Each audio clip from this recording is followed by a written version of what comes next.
अस्सलाम वालेकुम। कैसे हैं आप सब लोग? उम्मीद है कि खैरियत से होंगे।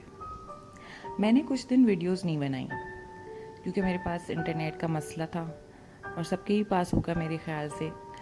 और दूसरा ये भी था कि मेरे पास कोई ऐसा सच टॉपिक नहीं था बात करने को, या मुझे खुद समझ में नहीं आ रहा था कि मैं किस चीज़ पे बात करूं। तो मैंने सोचा कि कोई फ़जूल सी बात करने से या कोई फ़जूल सी वीडियो बनाने से बेहतर है कि आप थोड़ा वेट कर लें जब तक कोई सही वाला कंटेंट आए आपके पास। तो आज जिस टॉपिक पे मैं बात करूँगी वो है पेरेंटिंग। मैंने इस चीज़ पे कोई स्क्रिप्ट नहीं लिखा है। जो मैंने पिछली वीडियो बनाई थी दिल की बातें के लिए, सीरीज़ के लिए, उस पर भी मैंने कोई स्क्रिप्ट नहीं बनाई थी, क्योंकि जो दिल की बातें होती हैं वो स्क्रिप्टेड ना ही हो तो बेहतर है। आप के जहन में जो बातें आ रही हैं आप वैसे ही बोल दें, उसी तरह ही बोल दें तो सही लगता है। जब हम स्क्रिप्ट लिखते हैं तो उसमें ये होता है कि बहुत सारी चीज़ें फिर आप उसको बार बार पढ़ते हैं तो आप उनमें बहुत सारी चीज़ें काट देते हैं, एडिट कर देते हैं। अब मैं ये सब कुछ इसलिए बोल रही हूँ, इसलिए बता रही हूँ कि जब मैं बिना स्क्रिप्ट की बात करती हूँ तो थोड़ी सी मेरी आवाज़ ऊपर नीचे होने लगती है। तो अगर उसमें मसला हो तो उसके लिए माज़रत पहले से ही। आज जिस टॉपिक पे मैं बात करना चाहती हूँ वो है पेरेंटिंग, वालिदैन और बच्चों का जो आपस में रिश्ता होता है उस पे। मैं पहले ही बता दूँ कि मैं ये बिल्कुल नहीं कह रही कि जो है मैं वालिदैन के ख़िलाफ़ कोई बात करना चाह रही हूँ, या फिर मैं ये कह रही हूँ कि वो लोग जो भी करते हैं वो गलत करते हैं। ऐसा कुछ नहीं है। हमारे पेरेंट्स के हमारे ऊपर बहुत सारे एहसानात हैं और हम अगर अपनी पूरी ज़िंदगी भी लगा दें तो भी उनके एहसान नहीं उतार सकते। लेकिन मैं जो बात करना चाह रही हूँ वो किसी और एस्पेक्ट में करना चाह रही हूँ। जैसे एक बच्चा पैदा होता है और उसके पैदा होने से, नाम रखने से पहले ही हम लोग ये डिसाइड कर लेते हैं कि जो है भाई इसने बड़ा होके डॉक्टर बनना है या इंजीनियर बनना है, या फिर इसने जो है बड़े होके मेरी ज़मीनें संभालनी है। उसके बाद जो है चलो उसका कैरियर हमने डिसाइड कर लिया, उसके बाद हम डिसाइड करेंगे कि ये फ़लाँ का दामाद या फ़लाँ की बहू बनेगी। तो आपने एक तो उसका कैरियर डिसाइड कर लिया पैदा होते ही, और उसके बाद आपने उसका लाइफ पार्टनर भी डिसाइड कर लिया। आपने ये सोचा ही नहीं कि वो बच्चा बड़ा होगा तो अगर आपने उसके लिए सोचा है कि कोई वो जॉब करेगा तो उसका पढ़ाई का शौक़ है उसको या नहीं है, या फिर अब वो बड़ा होगा तो उसने ज़मीनें संभालनी है या नहीं संभालनी है, या उसने डॉक्टर बनना है, या फिर आपको ये कैसे पता है कि जब ये बच्चा बड़ा होगा तो इसको यही लड़की पसंद आएगी या यही लड़का पसंद आएगा। या चलो आपके बच्चे को आपका फ़ैसला मंजूर हो, सामने वाले के बच्चे को वो फ़ैसला मंजूर होगा या नहीं होगा। तो आप ये पूरी बच्चा पैदा करके उसकी पूरी लाइफ पहले ही प्लान कर देते हो। फिर वो बच्चा बड़ा होता है, आप उसको अपनी मर्ज़ी से किसी पढ़ाई में लगा दो, या फिर आप उसको अपनी मर्ज़ी से किसी कारोबार में लगा दो, ज़मीनों में लगा दो। आप उससे कभी पूछते ही नहीं हैं कि तुम ये काम कर रहे हो, तुम्हारा वाकई इसमें तुम्हारा शौक़ है, तुम्हें मज़ा आ रहा है, या ये तुम पे एक बर्डन है। हम नहीं पूछते हैं। फिर आपको ये नहीं होता है सिर्फ कि ठीक है आपका बच्चा कोई काम कर रहा है या पढ़ रहा है, आप चाहते हैं कि आपका बच्चा उसमें 100% दे अपना। ठीक है, अगर पढ़ रहा है तो वो उसमें टॉप करे, अपनी क्लास में सबसे आगे हो। अगर कोई काम कर रहा है तो वो सबसे अच्छा काम करे, सबसे आगे बढ़े। अब मैं ये नहीं कह रही कि आप ये सोच के कि आपका बच्चा टॉप करे या आपका बच्चा सबसे आगे हो या सबसे बेस्ट हो, ये सोच के आप गलत कर रहे हैं। नहीं, आप गलत नहीं कर रहे, लेकिन आप जिस तरह से उससे वो सारी चीज़ें करवाना चाह रहे हैं वो गलत है।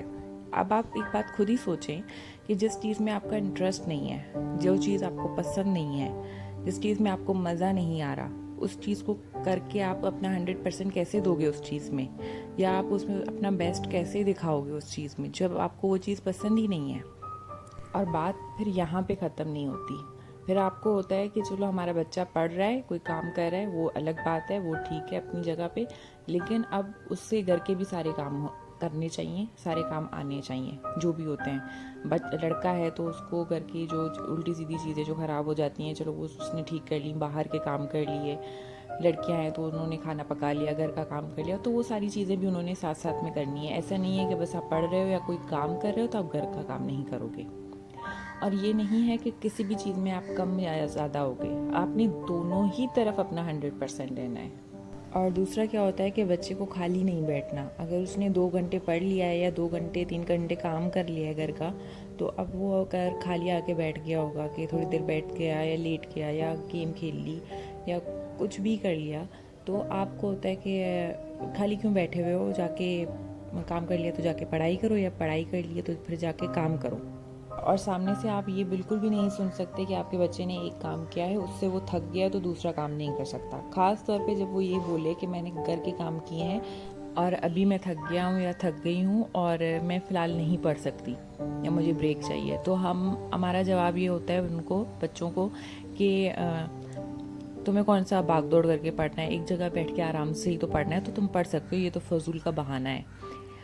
आपको ये बात समझ में नहीं आती कि हमारी जो बॉडी है वो ऐसे काम नहीं करती, कि मतलब मैं अगर हाथ पाँव से काम कर रही हूँ तो मेरा जो ब्रेन है वो पावर सेविंग मोड पे चला जाएगा, या फिर मैं दिमाग से काम कर रही हूँ तो मेरे हाथ पाँव जो हैं वो थकेंगे नहीं। बॉडी एज अ यूनिट काम करती है, ठीक है। अगर जिस्म का कोई भी एक हिस्सा काम कर रहा होगा तो उसका असर जिस्म के बाकी हिस्सों पे भी पड़ेगा।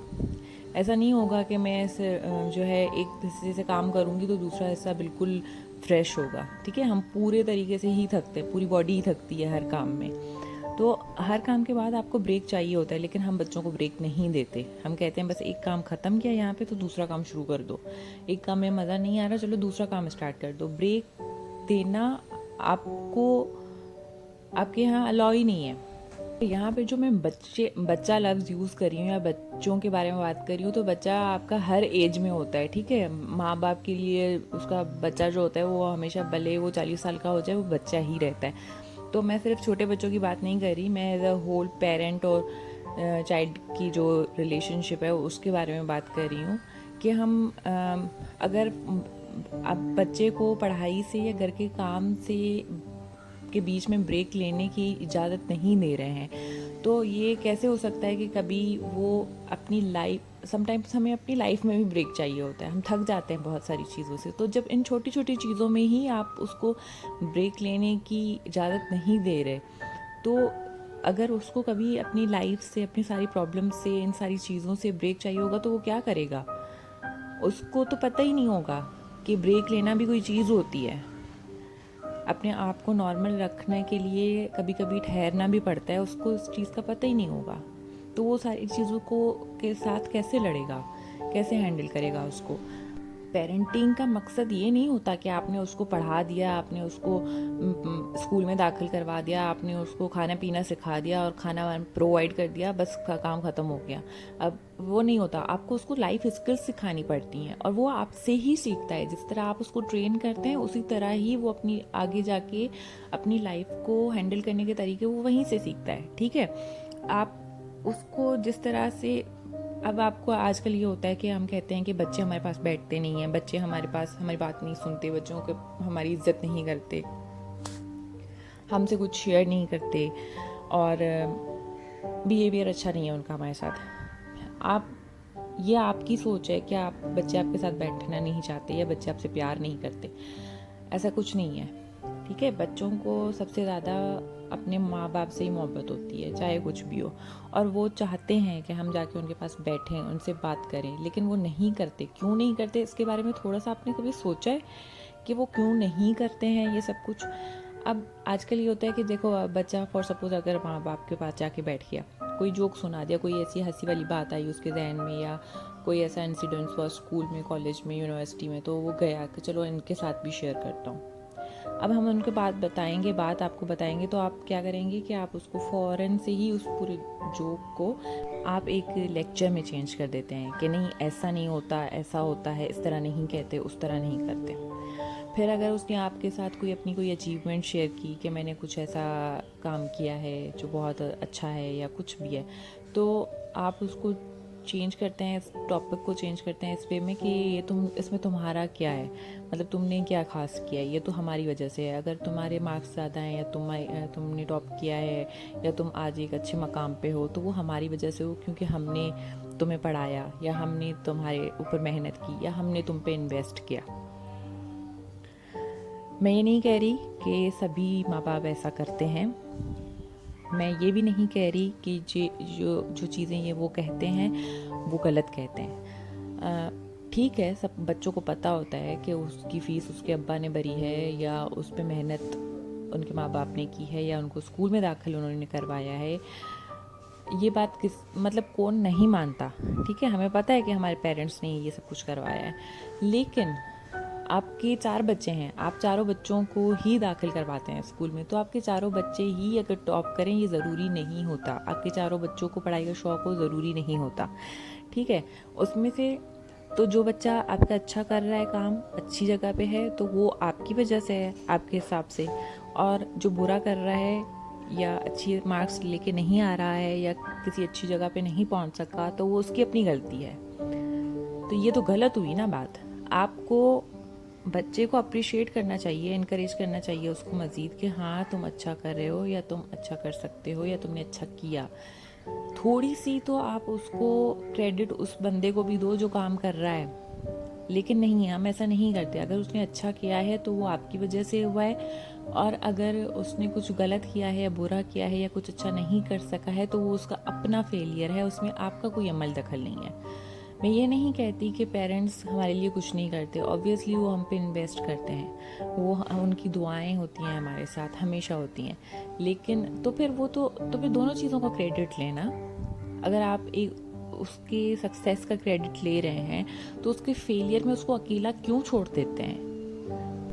बच्चे को ये क्यों फील करवाया जाता है कि उसकी कामयाबी सिर्फ उसकी अपनी कामयाबी नहीं है, उसके बहुत सारे हिस्सेदार हैं, लेकिन उसकी नाकामी सिर्फ उसकी अपनी है, उसमें उसके साथ कोई नहीं है।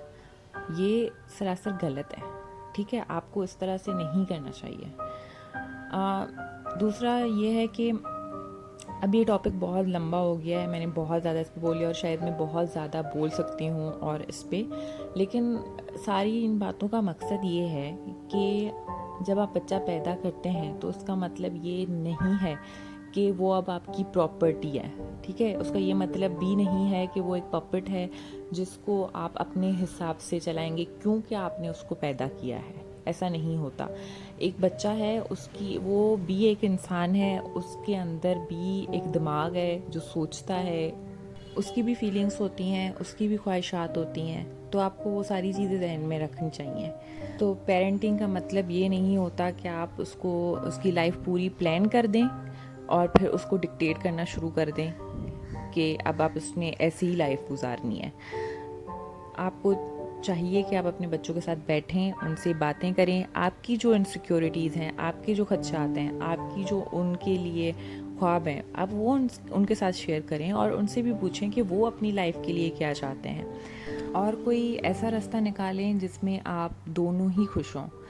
क्योंकि कुछ भी हो, ना माँ बाप अपने बच्चों के बगैर खुश रह सकते हैं और ना ही बच्चे अपने माँ बाप के बगैर खुश रह सकते हैं। तो बस थोड़ा सा एक दूसरे को समझने की ज़रूरत होती है, तो समझ लेंगे तो चीज़ें आसान हो जाएंगी, ज़िंदगी आसान हो जाएगी। और बस इतना ही कहना था। अगर मेरी कोई बात किसी को बुरी लगी हो तो उसके लिए मैं माफ़ी चाहती हूँ। इन सब बातों से मेरा मकसद ये हरगिज़ नहीं था कि पेरेंट्स गलत हैं या हमारे साथ हमेशा ही बुरा करते हैं, ऐसा कुछ नहीं है। माँ बाप बहुत प्यारी चीज़ होती है और अल्लाह सबके माँ बाप को हमेशा सलामत रखे उनके लिए। ये सारी बातें करने का मकसद मेरा बस इतना था। ख़ास तौर से पेरेंट्स को मैं ये कहना चाहती थी कि आप इन सारी बातों का थोड़ा सा प्लीज़ ख्याल रखा करें कि ये छोटी छोटी बातें ही होती हैं जो आपके बच्चे के जहन पे बहुत असर करती हैं, उसकी लाइफ पे असरअंदाज होती हैं, और हो सकता है आपके जहन में कभी आती ना हो, आप उस वजह से कभी सोचते ना हो। तो प्लीज़ सोचिएगा इस बारे में थोड़ा सा, अगर आप में से कोई पेरेंट है और मुझे सुन रहा है तो। और बस अपना ख्याल रखिएगा और अपनों का ख्याल रखिएगा। अल्लाह हाफिज़।